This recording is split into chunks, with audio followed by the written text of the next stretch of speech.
Alléluia. Soyez bénis, vaillants soldats, bâtisseurs du royaume. Donc, c'est Maman Marie-Laure encore à l'appareil. Donc, je veux partager avec vous le point de prière que j'ai eu à cœur. Donc, toujours dans le cadre de cette préparation à l'entrée à la nouvelle saison. Donc, on va prier. Donc, je vais faire une partie en français et en anglais simultanément, et puis je ferai une version italienne à part parce que gérer les trois langues en même temps c'est pas évident. Donc je vais faire anglais, français et puis italien par la suite dans une autre vidéo. Amen. Père Céleste, Papa, nous te rendons grâce pour ce privilège que tu nous donnes encore d'être dans ta présence, Papa, de partager, Papa, cette exhortation et ces sujets de prière, Papa, avec ton peuple. Je prie au nom de Jésus-Christ, Papa, comme on a commencé, que tu donnes à ton peuple vraiment de prendre à cœur ton œuvre et de prendre à cœur, ô éternel Dieu, Papa, leur vie spirituelle et leur relation avec toi, ô éternel Dieu, de prendre au sérieux vraiment ce programme et de faire tout ce qui, ô éternel Dieu, Papa, il y a lieu, Papa, pour avancer, ô éternel Dieu, pour mieux se préparer pour entrer vraiment dans cette nouvelle saison étant transformé. Viens prendre total contrôle de ce moment de partage. Viens rendre ministère dans les vies pendant que nous allons partager. Viens agir au travers de cette vidéo non puissant de Jésus, afin que moi je diminue et que toi tu puisses croître et que ce soit toi seul qui soit vu et que tout soit fait pour ta gloire et ta gloire seule. Au nom puissant de Jésus-Christ de Nazareth, j'ai prié. Amen. Amen, amen. Donc, nous allons parler aujourd'hui de ressentiment, d'amertume et de rancœur. So today we talk about bitterness, about hunger, inner hunger. Amen. So this is our theme of today. So we will read in the books of Philippians. Donc nous allons lire dans le livre de Philippiens. Donc nous allons prendre Philippiens au chapitre 4. Philippiens au chapitre 4. Philippiens au chapitre 4. Philippiens au chapitre 4. Nous allons lire d'abord le verset 7. Philippians chapter 4. We will read first verse 7. Okay, Philippians chapter 4 verse 7 say, "And the peace of God which transcends all understanding will guard your heart and your mind in Christ Jesus." Donc Philippiens 4 verset 7 dit, "Et la paix de Dieu qui surpasse toute intelligence gardera vos cœurs et vos pensées en Jésus-Christ." Donc, la paix de Dieu qui surpasse toute intelligence gardera vos cœurs et vos pensées en Jésus-Christ. Donc, la question qui nous est posée ce soir est la suivante. Est-ce que ton cœur est en paix? On dit la paix de Dieu qui surpasse toute intelligence va garder nos cœurs et nos pensées en Jésus-Christ. Donc, est-ce que ton cœur est en paix? And the peace of God who is above all wisdom will guard your heart and your thought in Jesus Christ. Is your heart in peace? This is the question who is asked to you this today. What is the sentiment that you have in your heart? Quel est le sentiment qu'il y a dans ton cœur par rapport à ton voisin, par rapport à ton collègue, par rapport aux membres de ta famille? Quel est le sentiment qu'il y a dans ton cœur? What is the sentiment who are in your heart concerning the other people, concerning your family, concerning your husband, concerning your children, concerning anybody in your or your colleague, people around you? What is the sentiment you have concerning them? The Bible says that the peace of the Lord has to guard your heart. La Bible dit que la paix du Seigneur doit garder ton cœur. Quel est le sentiment qui anime ton cœur en ce moment? C'est à toi de répondre à ces questions. Parce que généralement, comme enfant de Dieu ou généralement comme personne, même si on n'est pas enfant de Dieu, on a souvent tendance à renier les sentiments de l'autre corps. On a souvent tendance à ne pas être vrai par rapport au malaise qu'on peut sentir à l'intérieur. Quand on va te demander comment ça va, tu vas dire tout va bien. Mais alors qu'à l'intérieur de toi, il y a un malaise. Et comment est-ce que tu fais pour savoir qu'il y a un malaise? C'est pas ton changement d'attitude, pas ton changement de langage. Quand tu perds, si tu étais une personne simple, tu perds cette simplicité-là. Quand tu deviens une personne qui est plus critique, plus encourageante. Quand de ta bouche sort juste des paroles blessantes. Donc, l'esprit critique, c'est pas une mauvaise chose. Donc, quand tu fais une critique pour améliorer une situation, c'est pas une mauvaise chose. Mais quand tu deviens une personne qui est juste là pour critiquer ce qui est fait, alors c'est ça qui n'est pas bien. Donc, ça, ce sont des signes ou des symptômes qui montrent qu'à l'intérieur de toi, quelque chose ne va pas. So I was saying that at times as a human being or as a believer, at times it is difficult to recognize that you have something who is not well within us. To recognize that we have a wound in our soul.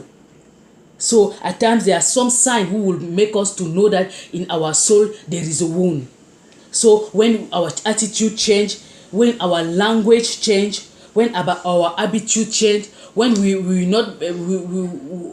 were simple people and now we are no more simple, when our language change, so instead of a word of blessing, of encouragement, from our mouth, a word of bitterness, word of discouragement, at times injure, to insult people will come out of us. So those are signs who show us that our inner man have some problem. So if we are not able to recognize those things, with those symptoms, we can identify that we have a problem. Amen. Glory be to God.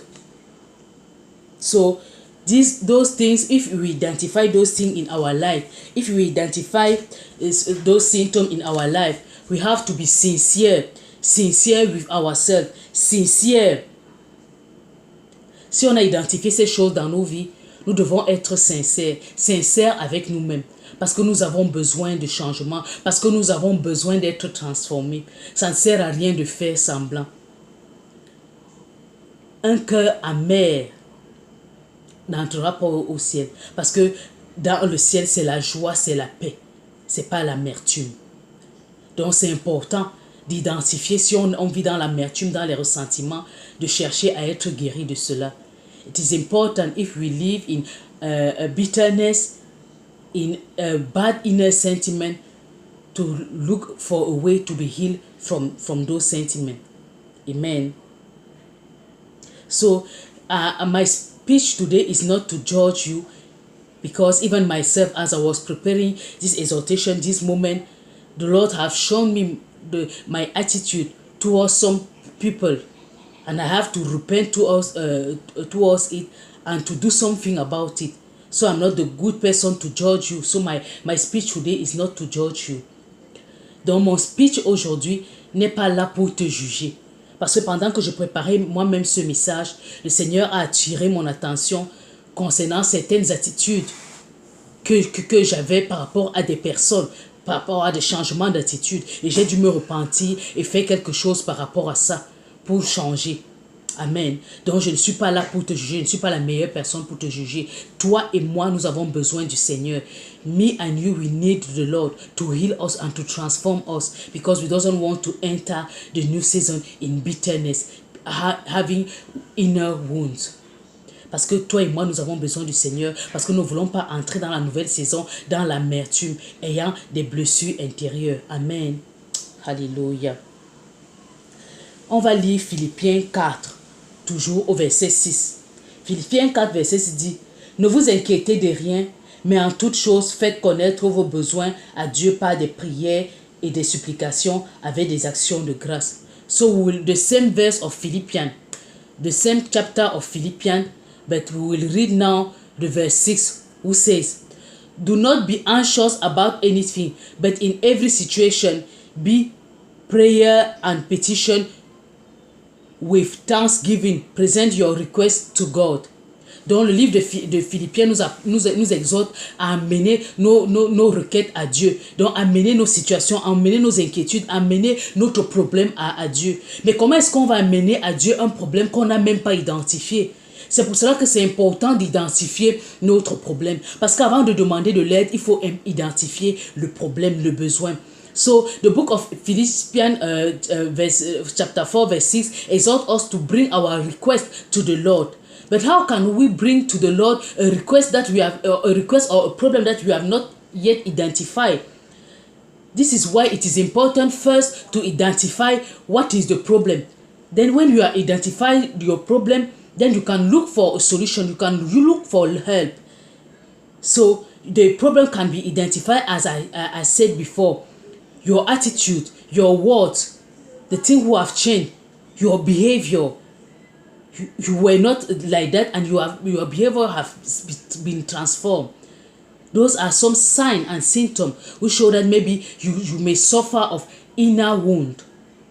Donc, le changement dans ton attitude et le changement dans ton comportement, dans ton langage, sont des signes et des symptômes qui peuvent démontrer que tu souffres d'une blessure intérieure, de rancœur, d'amertume, et que tu as besoin de l'aide du Seigneur. Amen. Nous allons lire maintenant Exode au chapitre 15 du verset 22 au verset 27. We will read now Exodus chapter 15 from verse 22 to 25 to 27. Exodus. Okay. We'll read first in English from verse 22 to 27. Then Moses led Israel from the Red Sea and then went into the desert of Shur for 3 days. They traveled in the desert without finding water. When they came to Marah, they could not drink its water because it was bitter. That is why the place is called Marah. So the people grumbled against Moses, saying, "What are we to drink?" Then Moses cried out to the Lord, and the Lord showed him a piece of wood. He threw it into the water, and the water became fit to drink. There the Lord issued a ruling and instruction for them and put them to the test. He said, "If you listen carefully to the Lord your God and do what is right in his eyes, if you pay attention to his command and keep all his decrees, I will not bring on you any of the disease I brought on the Egyptian, for I am the Lord who heals you." Amen. Donc, on va lire maintenant le Exode au chapitre 15, verset 22 à 27 en anglais. Moïse fit partie Israël de la mer Rouge. Il prit la direction du désert de Chour, et après 3 journées de marche dans le désert, ils ne trouvèrent point d'eau. Ils arrivèrent à Mara, mais ils ne purent pas boire l'eau de Mara parce qu'elle était amère. C'est pourquoi ce lieu fut appelé Mara. Le peuple murmura contre Moïse en disant: "Que boirons-nous?" Moïse cria à l'Éternel, et l'Éternel lui indiqua un bois qu'il jeta dans l'eau, et l'eau devint douce. Ce fut là que l'Éternel donna au peuple des lois et des ordonnances, et ce fut là qu'il le mit à l'épreuve. Il dit: "Si tu écoutes attentivement la voix de l'Éternel ton Dieu, si tu fais ce qui est droit à ses yeux, si tu prêtes l'oreille à ses commandements et si tu observes toutes ses lois, je ne te frapperai d'aucune de ces maladies dont j'ai frappé les Égyptiens, car je suis l'Éternel qui te guérit." Amen.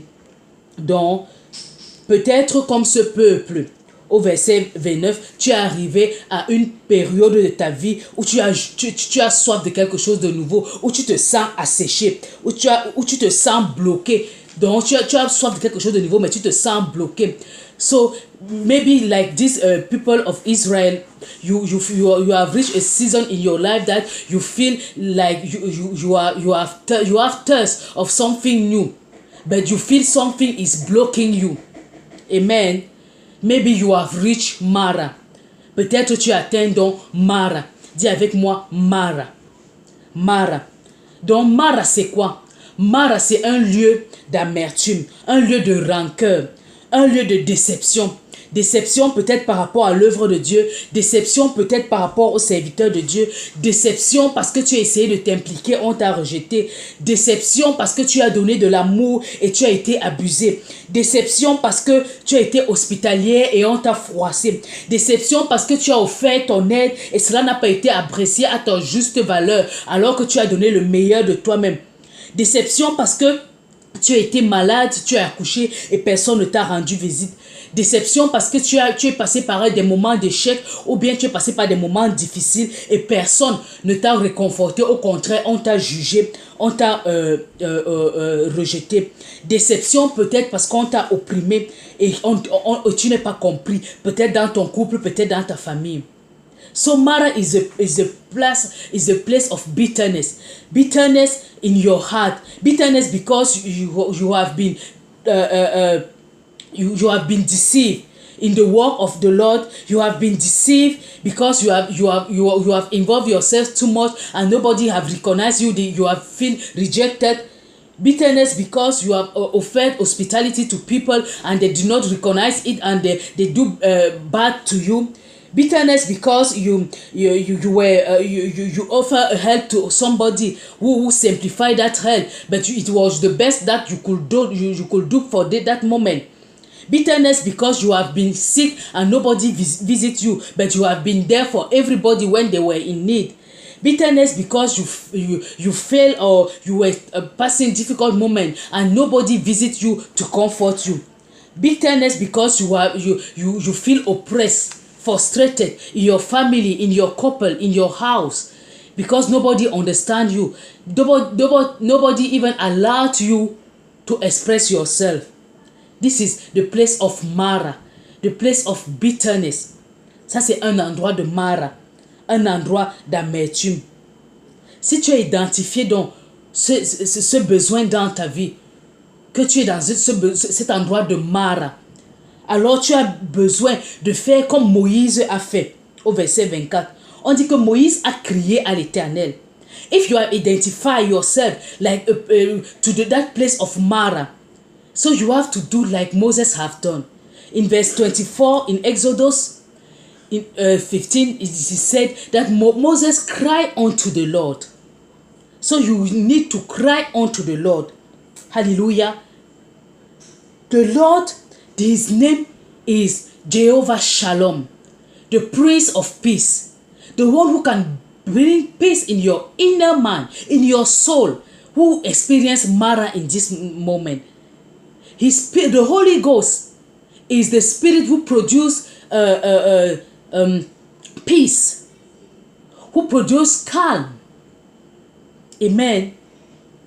Donc le Seigneur, son nom c'est Jehovah Shalom, le Prince de paix, celui qui peut amener la paix dans ton cœur. Son esprit est l'esprit qui produit la douceur, qui est un fruit de l'esprit. Donc comme Moïse, tu vas invoquer le Seigneur. Tu vas demander au Seigneur d'envoyer ce bâton, comme il a donné ce bâton qui a été envoyé dans l'eau de Mara. Tu vas dire, Seigneur, viens intervenir dans ma situation. Oh Lord, come and intervene in my situation. Lord, come and put peace. Come and put your kindness. Come and put calm in this water who are bitter. Come and act in my situation. Holy Ghost, come and act. Hallelujah. Lord, we cry unto you like Moses. Come and act in my life. Seigneur, je crie à toi, Seigneur, comme Moïse. Viens agir dans ma vie. Alléluia. Viens agir dans ma vie. Viens agir dans mon cœur. Viens transformer ma vie. Viens enlever cette amertume. Seigneur, je crie après toi. Viens transformer ce désert. Viens transformer cette rancœur. Viens transformer cette rancune. Viens transformer cette lourdeur que je ressens à l'intérieur de moi. Oh, viens être ce bois qui va amener les eaux paisibles. Parce que mon cœur a besoin d'avoir des sources d'eau vive, non des eaux amères. Oh Lord, I cry unto you. Come and remove this bitterness. Because my heart have need of water of life. Not water of bitterness. Lord, come and act. Hallelujah. Maybe you feel that kind heart, hand of the Lord will remove that way that you feel in your heart. Maintenant, tu sens cette main douce du Seigneur qui vient agir dans ton cœur, qui vient enlever cette amertume, qui vient enlever Mara, qui vient enlever ce poids que tu ressens. Oh, sens-toi libre dans la présence de Dieu parce que le Seigneur est en train d'agir dans ton cœur. Le Seigneur veut agir et le Seigneur veut enlever cette amertume. Alléluia. Seigneur, viens adoucir les eaux de ma vie. Lord, come and put calm, come and put peace in my heart. Come and transform my heart. I cry to you, Lord Jesus, in the name of Jesus. Oh Lord Jesus, I cry unto you. Come and remove this water. Come and remove this amaret, this bitterness. Oh Seigneur, viens enlever cette amertume. Au nom puissant de Jésus-Christ de Nazareth. Oh Seigneur Jésus, je crie à toi. Au nom de Jésus, viens enlever cette amertume. Ce poids que tu ressens, c'est cette amertume qui est en train de partir. Et la douce présence du Saint-Esprit qui prend la place. Au nom puissant de Jésus. Seigneur, touche un cœur maintenant. Touche une âme amère maintenant. Touche un cœur brisé maintenant. Amène la guérison intérieure. Au nom puissant de Jésus. Étends ta main, Seigneur, dans les vies. Lord, stand your hand now and heal the wounded soul in the mighty name of Jesus. Heal the wounded soul in the mighty name of Jesus. Let your Holy Ghost minister now in the mighty name of Jesus. Let your Holy Ghost minister now in the mighty name of Jesus. Hallelujah. If you feel that the Lord have taught you, you can testify, you can write and testify in the mighty name of Jesus. Si tu sens que le Seigneur t'a touché et que tu as été guéri de cette amertume, tu peux écrire pour témoigner, pour encourager les autres, pour que les autres Mara puissent également quitter la vie des autres, au nom puissant de Jésus. Amen. Alléluia. Donc, le Seigneur qui est le médecin des médecins, après t'avoir guéri, après avoir enlevé Mara de ton cœur, de ton âme, alléluia, il te donne une prescription. Et la prescription, c'est au verset 8 de Philippiens 4. Donc, nous allons rentrer dans Philippiens chapitre 4 au verset 8. Après avoir guéri ton amertume, il te donne une prescription. Au verset 8, il dit, au reste, frère, que tout ce qui est vrai, tout ce qui est honorable, tout ce qui est juste, tout ce qui est pur, tout ce qui est aimable, tout ce qui mérite l'approbation, ce qui est vertueux et digne de louange soit l'objet de tes pensées. Voilà ce qui doit être l'objet de tes pensées en ce moment. Alléluia. C'est ça la prescription du Seigneur. Donc, quand il a enlevé l'amertume, il te donne une nouvelle prescription. C'est ça, cette prescription-là, qui doit être maintenant dans ton cœur. Tout ce qui est honorable, tout ce qui est digne de louange. Hallelujah. Now the Lord have removed that bitterness, have removed that wound that was in your heart. He's give you a prescription because the Lord is the doctor of doctors. So after he have removed this bitterness, he give you a prescription, and the prescription, it is in the books of Philippians chapter 4 verse 8. So we will read, finally, brothers and sisters, whatever is true, whatever is noble, whatever is right, whatever is pure, whatever is lovely, whatever is admirable, if anything is excellent or praiseworthy, think about such things. So this is the prescription that the Lord is given to you as he remove bitterness. Amen. So keep this prescription. Keep this point for bitterness to not come again. If there is a thing that you have to do to see somebody to apologize, do that also for the bitterness to be removed, to catch out this bitterness. S'il y a également une action que tu dois faire, comme c'était le cas pour moi, fais-le. Va demander pardon, va te réconcilier pour chasser, pour faire honte à cette amertume de manière définitive. Et prends cette prescription de Philippiens 4 au chapitre 8. Sois béni. Si tu as été guéri, si tu as senti quelque chose, si tu es senti bien pendant cette exhortation, pendant qu'on a prié pour que cette amertume parte, tu peux témoigner au bas de la page, ou bien tu peux témoigner inbox pour que d'autres personnes soient également bénies, pour qu'ils soient encouragés. Sois bénis au nom de Jésus-Christ. Amen.